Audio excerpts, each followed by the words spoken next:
First practice ये करेंगे, understood? पूरा पैर को लेके जाएंगे 1 2 3 4, ठीक है? अब उसके बाद माउशी से जाएंगे 1 माउशी करेंगे, ये ड्रॉप, अब इधर करेंगे 2 हुक, ठीक है? अब उधर से 1 ड्रॉप, जैसे कि ये बॉडी देखो कैसा है, स्ट्रेट ले, ओके? हुक।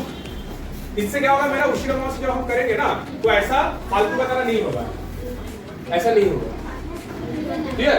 क्या उशिरा माउशी करेंगे आप नेक्स्ट स्टेज में, जब हम लोग का परफेक्शन आ जाएगा तब हम लोग उशिरा माउशी वहीं पे करना है। तो हम क्या करेंगे, यहाँ से माउशी देन उशिरा माउशी, क्लियर?